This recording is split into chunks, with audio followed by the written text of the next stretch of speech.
So our next speaker is Professor Dan Rubenstein. He's a professor and chair of the Department of Ecology and Evolutionary Biology here at Princeton. Dan is a behavioral ecologist, so he develops database mathematical models of animal behavior. Dan also is the director of the program in African Studies. That's an interdisciplinary program where faculty from social sciences, physical sciences, and engineering participate in undergraduate and graduate teaching and research. I'm very pleased to have Dan, and he's going to talk to us today about sustaining African landscapes, fostering conservation and development through science and engineering. Thank you, Pablo. And George, thank you for inviting me. It's a pleasure to be here. I've enjoyed the talks earlier in the afternoon. They have a different scope from what I'm going to talk about, in the sense that they were mostly about climate and energy, and they were often global. I'm going to talk more about the environment and regional issues. And what I'm going to do is I'm going to talk about a project that represents a partnership between the engineering school, my department, and also the politics department. And we're going to be looking at the African landscape, which most of you are familiar with from nature shows, and we're going to talk about the soft underbelly, in the sense that that landscape could vanish if we don't really address some of the concerns in balancing the tension that exists between the wildlife that lives there and the people that live there. My aims today are to talk about the problems from the perspective of both wildlife and people, and then explore the insights that are provided by science and engineering to identify the actual aspects of the problems that are most germane to solving. And then we're going to illustrate how these insights can help shape some of the solutions.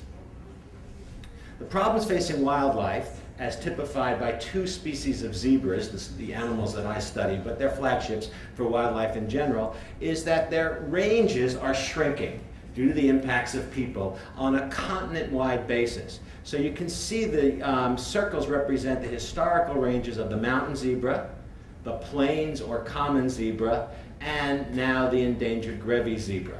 Most of East and Southern Africa were covered with these animals that migrated over large distances. You can see that even the plain zebra, which still populates about 1 million-fold, have shrunk in their ranges and in terms of the fragmentation of their different populations. The mountain zebra is now restricted to certain mountaintops in southern Africa, and the Grevy zebra, which was in the more arid regions of East Africa by the Horn, are restricted to just a few isolated populations. And so this is one of the main problems, is that the wildlife that once lived and roamed on this landscape have been fragmented. Their populations generally are shrinking. The Grevy zebra, you can see when I started studying them in about 1980, has gone from about 15,000 down to under 2,000 individuals left on the planet. Its congener, member of the genus, the plain zebra, however, its numbers have been increasing. One of our goals is to try to understand why one species flourishes and another species doesn't. And this data here is for the whole continent, and this is on a conservancy where wildlife is being protected. So there are processes that are dynamical in nature, driven by natural processes, as well as we'll see the human footprint having a major impact on the survival of this species. The problems facing people are of their own making. There are many, many people, probably too many, and the people have large herds. And this leads to the tragedy of the common, that every individual is induced to add an extra animal to the common, to the landscape. And in the short run, the greed, the benefits those few, but eventually ruin befalls all. And Garrett Hardin argued that the only solution to this problem is mutual coercion, mutually agreed upon. How you get people to cooperate is a big deal. We're going to see that solutions to this problem will have a scientific and engineering aspect, but there's also an aspect that's associated with understanding people's motivations when they're dealing with common property rights. The issue facing Africa, then, is can wildlife be conserved at the same time that people's livelihoods are enhanced? Now, this cartoon here of Little Red Riding Hood and the Wolf represents a summary of the Western way of dealing with this problem. We exterminated most of our wildlife. We converted our landscape into highly profitable places through industrialization, where we generated a tremendous amount of wealth. That wealth is all around us. We live good lifestyles. We've just heard that our carbon footprint is greater than most people's on the planet as a result. As our lifestyles have improved and our demand for high quality of life developed over time, we created reserves. We protected areas where we hoped that species would flourish. And then, over time, we've actually added back missing elements of the ecosystem. So Yellowstone Park is one of the first national parks created. Of course, it's created in a place where people could not make a living. Usually the landscape there was harsher, the ability to log and extract the natural resources were more difficult, they certainly were not economic, so that's where the national parks went. Today, those places could be profitably used, but they're enshrined by law to be protected. And it's in those areas that we have repopulated various organisms such as the wolf. The problem with putting national parks in places where people weren't in the past is that people do move into those areas, they do make profit from around those areas, and those national parks become islands. Islands that then disrupt the natural biology, the movements and the interactions that keep the ecosystem functioning. So over time, your reserves become isolated, the populations themselves become fragmented, and various aspects of their biology become disturbed, and sometimes the populations are not sustainable. So because of this island area effect, many of the largest species go extinct. What also happens is that as climate change occurs, parks that were put in good places that met the needs of the biology of the species in the past are no longer going to be able to meet the biology of the species in the future. And so the reserve is going to be sort of a desert as the southern boundary of the particular species range moves on, and with the species unable to migrate to other areas because of human occupation of the intervening spaces, many, many more species will go extinct. So this is the Western way. There's been an ability to cope to some extent. But the question facing a place like Kenya is that 70% of the wildlife lives on private land. Most of the countries in East Africa have dedicated between 15 and 20% of the landscape to national parks, and those national parks are going to suffer the same fate that we've shown in the previous slide. But the majority of the wildlife still flourishes and moves around fairly freely on landscapes where people live and where people are making a livelihood. Very different from the American way. Can we figure out a way to both develop livelihoods and allow the wildlife to survive? Can we simultaneously conserve these wonderful populations while improving lifestyles? The last speaker said that people do want to have comfortable lifestyles. They do want to have improvements. Well, Kenyans don't really, in this area, have much of a life at all. The average income is about $1 a day for those people that are plugged into a cash economy. And many of the people up north in the Samburu district really live in a cashless society. In the Laikipia district here, there is, which is about 10,000 square kilometers, there's a multiple land use scheme where the yellow represents commercial ranches, which are somewhat profitable. Impala, where Princeton and the Smithsonian, the Kenya Wildlife Service, and the Kenya National Museums have a field station, is right here in the center of Laikipia. It's a base where we can do large-scale experiments and observations on these problems. You can see the commercial ranches are far away from the water towers, Mount Kenya and the Aberdares and the Rift Valley that generate the rainfall. You can see the pink here represents small-scale farming of the non-irrigation type. It gets its water from these natural water towers from the mountains and from the rising rains off of the Rift Valley, escarpment right here. Around the edges are group ranches. And these represent traditional pastoral lifestyles, transhumanists where people move their animals, their livestock, in relation to the natural ebb and flow of the rainfall gradients and the appearance of vegetation. The government has given groups title deed, so they've become more sedentarized, and that's what represents these boundaries in this region here in Laikipia and this extensive region here in the Samburu district. So the question then is, can livestock and wildlife in an area that gets only 400 millimeters of rainfall per year, pulsed in either 2 or 3 periods, many of which miss, can they coexist on this landscape? The argument is that wildlife will be able to stay if in some way it can pay its way. So the question is, can economic value be provided to this wildlife to offset the damaging changes in the landscape as people try to develop and make other economic benefits from their livelihoods? So let's return then to why Grevy's zebra are declining, because that'll give us a window on some of the dynamics that's happening there. As I said, the population has declined from about 1980 to the mid-2004 to about 1,700 animals. On a conservancy, and this is the Lewa Conservancy, populations peaked at about 600 in about 1999, but the numbers there have dropped to about 450. And this is an area where there's no livestock, where the animals can run free. There is some adaptive management in terms of burning to improve the vegetation, and yet the numbers are still declining there.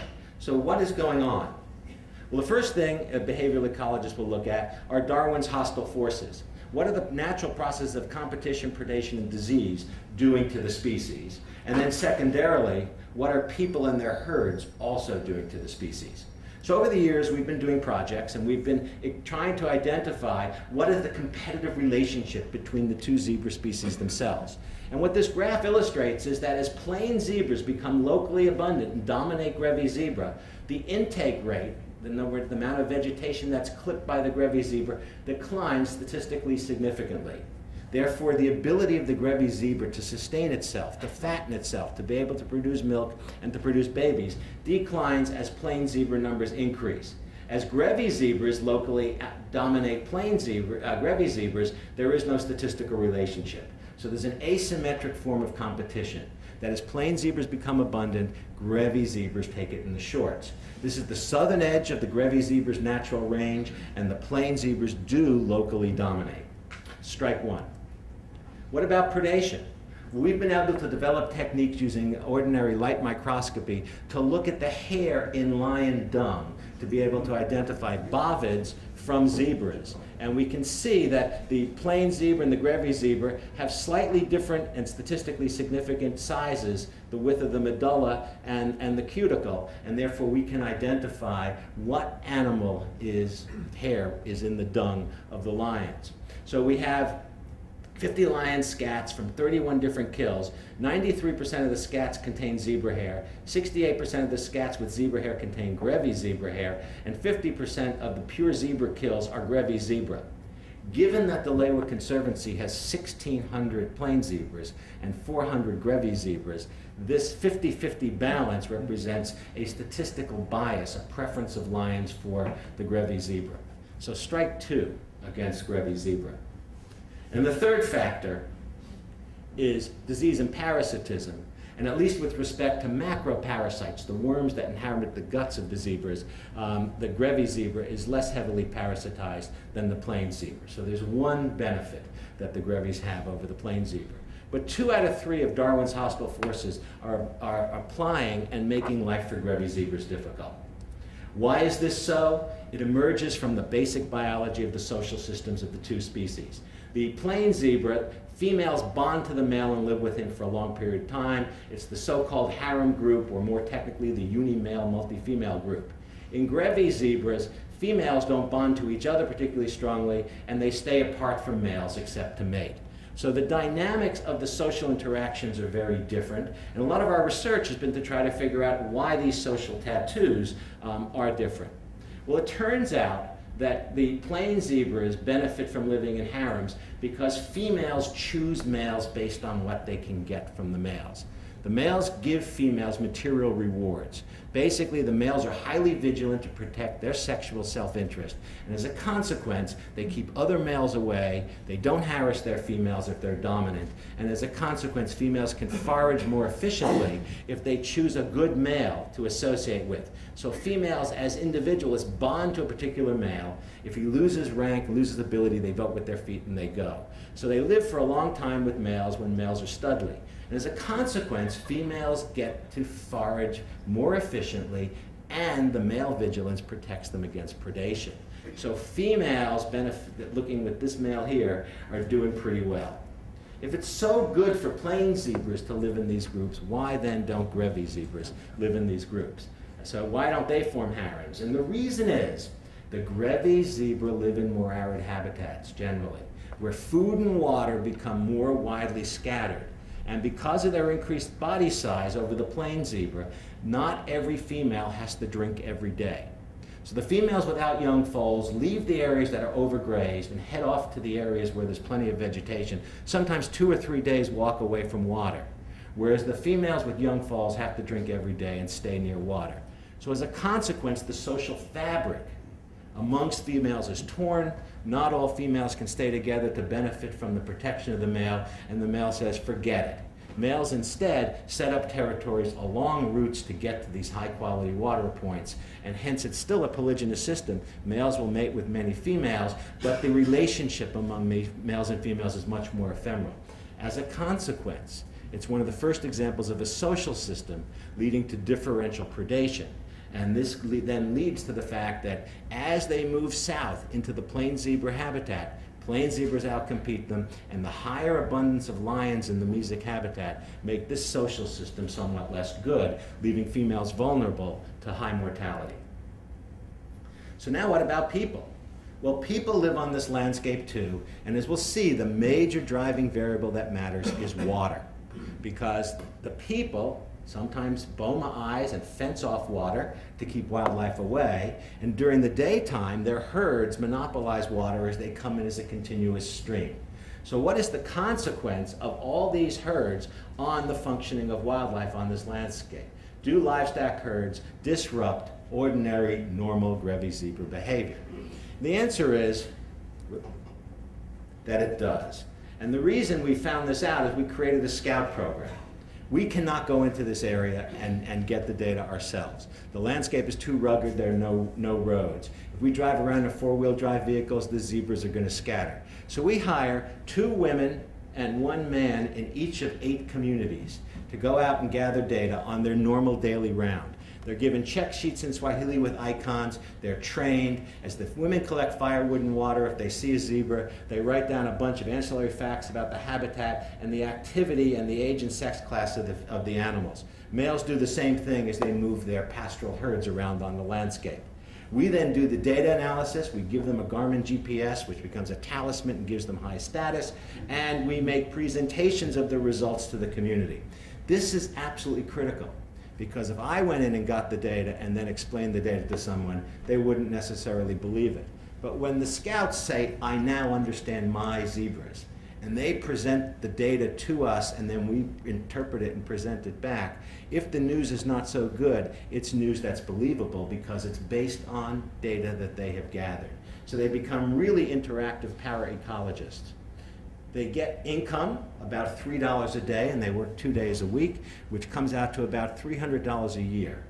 Women spend that money wisely on their offspring, school uniforms, school supplies, increased trips to hospitals. Men generally don't do that. But money comes into the community and has a huge transforming benefit to the society at large. So what have we learned? We learned that the people's presence, their footprint, was huge on this community. That the Grevy's zebra in the morning were scattered about in tiny little herds that leave them vulnerable to predators.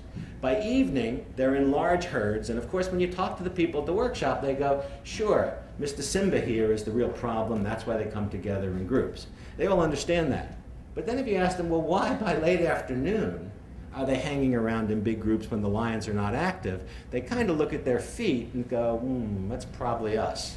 That our herds are probably monopolizing the water all day, and these animals want to drink, and so they're standing around. Not eating because they're in overgrazed areas. We know from our work on conservancies that both Grevy's and the plain zebra prefer to drink at 9:30 to noon in the morning. So this is a huge disruption. We then ask them, so if they're in large herds here, why in the morning are they small herds? And the men yell to the women, you throw sticks and stones at them, you're scared of them. So they break up the herds. And the women yell back, because they don't have the workshop together for cultural reasons, that you put your dogs on them and you scare them away too, so you're just as bad as we are.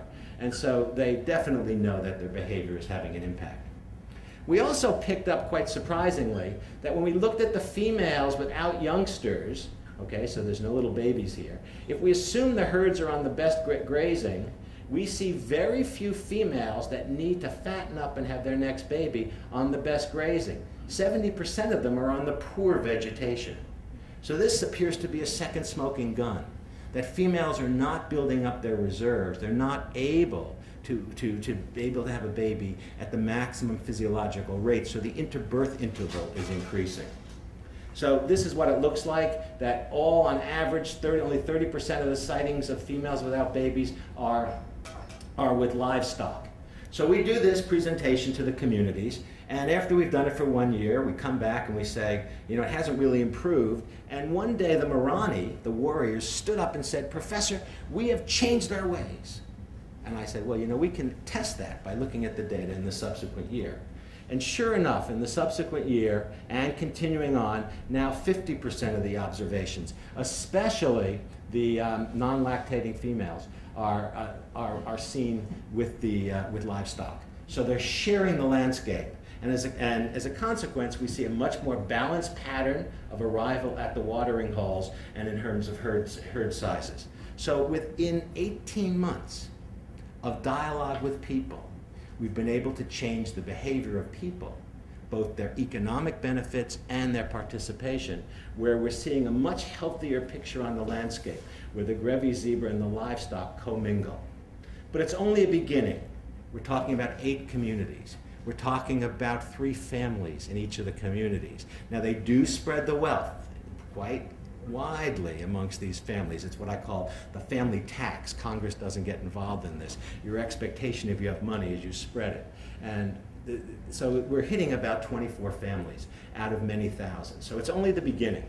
And the reason it's so important to extend our understanding of the interplay between wildlife and livestock is you can see here that the emergency food problem is recurrent throughout about half of Kenya. Those of you that have been reading about Kenya and the Rift Valley, this is the fertile Rift Valley here. This is why so much of the violence in the post-election took place here, because this is where the land is most valuable. This land is arid, less than 400 millimeters of rainfall. It's where pastoral existence can make it. It's the only way to go. And where we work is right on the cusp of the pastoral landscapes and the warning areas where things aren't very good, but where emergencies are not the norm. And you can see in the last 10 years, we've had 5 droughts that have averaged 1 year. We had 1 El Nino flood period. But people, in order to reduce this risk, tend to increase their herds when they can, which leads to overgrazing. Better to have lots of animals and have 50% of them die than have few animals and have 50% of them die. So the incentive is to increase their herds when they can. And there's a whole host of other reasons and ways in which they're able to do that.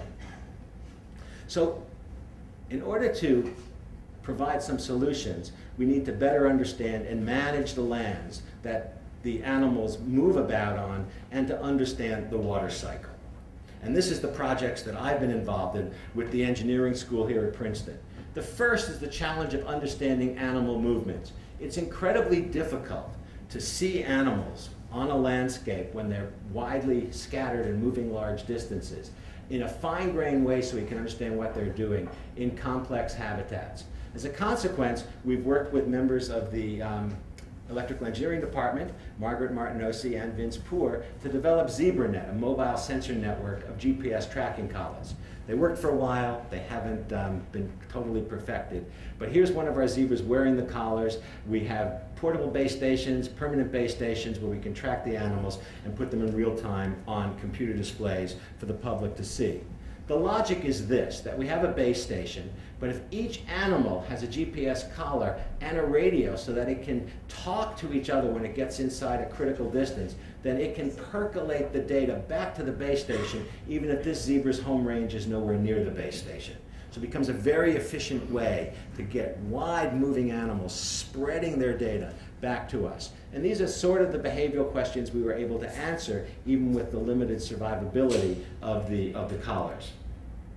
The deployments were quite dramatic. It was the first time that we saw nighttime movements of zebras. You can't go out and drive around and see zebras. Your car's going to fall into a warthog hole, and that's the end of your car. So by remotely following them from collars, we can start to see that zebras started to change the habitats that they were in. They spent more time in the forested habitats, which puzzled us. We also saw that at night they're moving a little bit more quickly. And so we wanted to know why, and we started to dig into the project, and not surprisingly, it turned out that it happens to deal with lions. This is the Sweetwaters Game Reserve, now the Old Pejeta Conservancy, and these are the plains, very nicely, discreetly illustrated here, with woodlands in between. And our zebras tended to move among plains and avoid plains whenever they found a lion. But imagine if you're spending all your time moving every time you detect a lion, and there's 28 lions in this 100 square kilometers, so that's the highest density of lions in this part of the region. You'd be paying huge opportunity costs in disrupting your behavior. So we thought maybe there's a way in which zebras were preemptively dealing with lions and their expectations where they'd find them.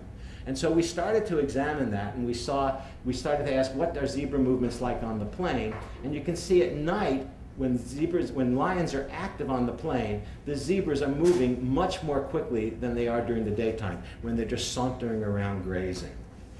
Second, they also tend to move more erratically. Their turning angle is much greater than walking in the straight line. During the night, zebras move into the woodlands about 40% of the time, and there their behavior doesn't change at all from what they do during the daytime. They saunter, and their turning is also reduced. They tend to move in a straight line. So what we learned from our collars is that zebras move more erratically on the plains at night where the lions are active, and they seem to be moving into the woodlands at night where the lions aren't, and where the habitat would mitigate the difference in sensory capabilities that are going to be so important in the open habitat. So these zebras are doing some pretty clever things, and our zebra neck collars open that window for us. We can now put the collars on livestock as well, and we can finally then get at the answer of movements of both the wildlife and the livestock. We were able to do that on the Impala Research Center when we were testing the collars. We collared them here by a spray race where the cows get dipped, and we put them on donkeys, and then the donkeys move to their boma, which is where they're corralled at night to protect them from lions. And what was extraordinary is that the herders every day would go to this watering point, but they took a very different route, just 250 meters apart, as if they're managing the landscape in a very controlled way to not overgraze particular areas. Now this is on a ranch, a commercial ranch, where the ranch manager can tell people what to do, and where you're not going to have the tragedy of the commons where you've got individual actors all competing for the best vegetation. So it's slightly different behavior possibly on a commercial ranch than on a group ranch, and that's what our collars are now going to be able to let us look at. When it comes to the water dynamics, our goal is to integrate hydrology, ecology, and sensor technology along with politics to understand the movements of these wildlife from the commercial ranch onto the group ranches, along the old elephant migratory route. We don't even know if the animals migrate, but we're going to find out. And then we'll be able to create spatial models so we can forecast the interactions. And if we can work with the politics people to develop sound governance, then we're going to be able to develop land use plans, we hope, that will improve lifestyles and conserve wildlife. The approach we're taking is to examine how climate affects the water budget, how that affects vegetation, how that affects the animals, and how that affects the peoples, knowing full well there's a series of feedbacks that we also have to identify. And that's why we're working in a team, because no one individual can do all of this. We've been working with the people, Mike Celia and Ignacio Rodriguez Iturbe in the Civil and Environmental Engineering Department and their graduate students. We've fenced various trees and grassland areas to get complete water budgets, looking at infiltration and runoff and measuring growth. The sensor technology is giving us the water drying out as well as the rainfall gradients. And some of the first results that are appearing is we now, for the first time, have the evapotranspiration rate in the different patch types. So bare soil dries out the fastest, but just soil out in the open with grass, as opposed to underneath one of the acacia species, dries out at this rate, whereas acacia tortoise seems to be playing by completely different rules. So as a consequence, we're now going to be able to use forecasting models to see whether this landscape is going to get more bushy or more open, depending on the balance between the water potential. So that's going to be in the future. We've also been able to look at the vegetation dynamics. We do transects to measure the vegetation. This is one of our seniors. And I should have said that this work here is by Trenton Franz, one of the graduate students in CEE. And this is one of the seniors who came along last summer who was doing vegetation dynamics. Here are production cages, again, trying to look at this segment of the cascade. And some of the latest results show that the conservation areas, areas that people do set aside and don't put livestock, in the hopes that there'll be vegetation, in the hopes that they will be able to have ecotourism someday, definitely has more vegetation than in the grazing areas where the people live. But there's an interesting interaction here, although it's small, it's a significant difference, that under trees, there's more vegetation in the grazing area than in the conservation area. And whether that's due to the hydraulic pumping, or whether it's due to the thorn bush protection like barbed wire to keep the goats away, still is to be determined. We've also been able to work with the people and look at the water dynamics specifically, because one of the things that we learn is if you basically make a simple model and have a water point here and a water point here, and you're looking at water-dependent species like the plain zebra and goats, sheep, and cows, you can see that as they move away from water, the density of animals will go down, competition will be reduced, so survival should be high. The product would give you a distribution and an optimal placement of where the herd should be so they can oscillate back and forth between water. For these species, it's very close. For the Grevy zebra, which is a water-independent species, it's much further away. Where do people want the water? They want the water right here, because that's where they can't get with their herds. And so as a consequence, if we were to put water everywhere where people wanted water, without good governance and zoning, we would destroy the landscape. If you build it, they will come, there'll be more herds, and there'll be fewer Grevy zebra. So again, we have to work at all levels to basically be able to improve the livelihoods and improve the conservation. We can make forecasts to look at the sustainability of the population using standard projection matrices. These are the fecundities and these are the survival probabilities as we forecast infants, juveniles to adults to future next year and iterate back and forth. All of these parameters will be shaped by the environment. They'll be shaped by density, function of numbers, as well as by the rainfall, about the water dynamics. As it stands now, plain zebras are sustaining themselves wonderfully on this landscape. They're stable on conservancies, where this model was done, where we have all the vital rates from mark recapture studies, but on the group ranches, or in the face of climate change, will these populations be stable? Our data will be able to tune these models for parameters that are sensitive to these other habitats and these other environments, so we'll know the answer in the future. But are pastoral incomes also sustainable? At the moment, people overgraze their land, they beat trees to drop the seeds down for their goats. Is it possible that herding and cutting this wood for charcoal, the little income they can get, can it be offset by money that's going to come in with ecotourism or wildlife utilization? We've been able to use those projection models to see what the cropping rate of zebras could be to generate profit, but that's generally going to go to the lands where they already exist, which are the commercial ranches, and the smallholders which are nearby. Not much goes to the group ranches at the moment because there's no vegetation. So moving the balance to generate more income from active use of the landscape that balances wildlife and livestock is the way to go. Whether we can get there, that's the big question. A sustainable future certainly requires, as we've seen here, the partnership between natural engineering and social sciences. But most critically, it depends on conservation and management that actions will be sustainable only if the local communities believe in the goals of the project, understand the value of the remaining knowledge, and can put it to profitable use. Our way is to use our abilities to tease apart the dynamics of an ecosystem to generate ways in which profit can come from wildlife without having the either-or balance of the way we've done it in the West. Thank you very much.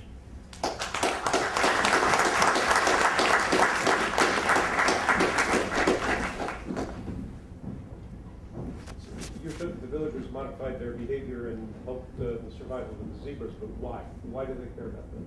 Why do they care about the zebras? Because the zebras generate income immediately, okay? Because we pay them. We pay their scouts, and that money percolates through the community. To show how far $300 can go, we did a workshop. There's one woman had 4 eggs to sell. No one would buy them because everybody else had eggs. And we could not leave until we gave her 15 cents for those 4 eggs. She needed that money to buy salt. Okay? In other words, there is some cash in the economy. She didn't have any. So they are absolutely destitute. And she's not part of the network getting the money from the women that were our scouts. Women marry into the community, so they don't have kin that they will pass the money on to. So it's a very interesting dynamic in a pastoral community based on the sociology. But that's number one. They definitely get some money. The two realize, based on the feedback, that the competition that was perceived is actually much less than they expected. Therefore, more of the land is given away as set-asides into these conservation areas. As conservation areas develop, then if we can have proper governance, then you can get,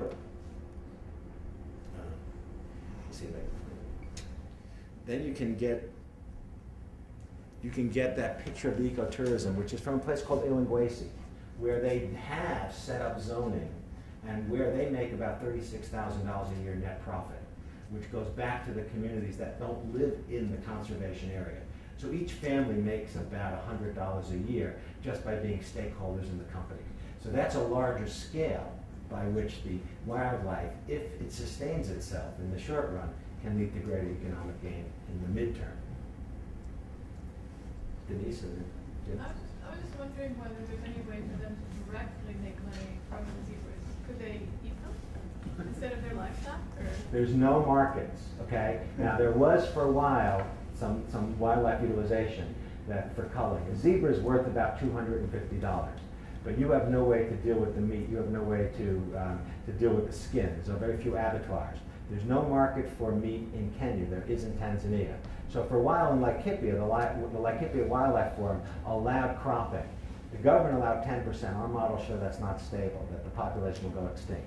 If you allow 6% hunting, indiscriminately, males and females, then the population, instead of increasing to 50,000 plain zebras in that area, will stay at about 25 to 30,000. So it'll come down to a stable point. The bottom line is, by back to the envelope calculations, that if you're a smallholder, you'll make about $75 per zebra. If you own about 5,000 acres of land, and based on those densities, you will have enough zebras on your land to justify someone killing 3 of them per year. So you would make $225.